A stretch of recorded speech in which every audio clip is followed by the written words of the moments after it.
प्रभाग क्रमांक 10 मध्ये मारूफ शेख रशीद यांच्या प्रचाराचा शुभारंभ. औसा येथील प्रभाग क्रमांक 10 मध्ये राष्ट्रवादी काँग्रेस, शरद पवार गट पक्षाच्या प्रचाराचा अतिशय उत्साही आणि दमदार शुभारंभ करण्यात आला आहे. पक्षाचे उमेदवार शेख मारूफ रशीद व शेख नाजमा इस्माईल यांच्या प्रचाराचा श्रीगणेशा आज पारंपरिक पद्धतीने नारळ फोडून करण्यात आला.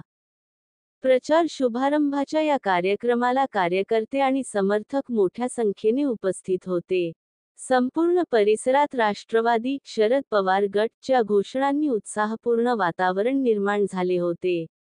कार्यकर्त्यांमध्ये प्रचंड जोश आणि एकी दिसून आली, ज्यामुळे हा प्रचारारंभ कार्यक्रम एका उत्सवासारखा पार पडला. कार्यकर्त्यांच्या जोशपूर्ण आणि विक्रमी उपस्थितीमुळे प्रभाग 10 मधील निवडणुकीच्या रिंगणात राष्ट्रवादी काँग्रेस, शरद पवार गट पक्षाने दमदार आणि आश्वासक सुरुवात केल्याचे स्पष्ट चित्र पाहायला मिळाले आहे.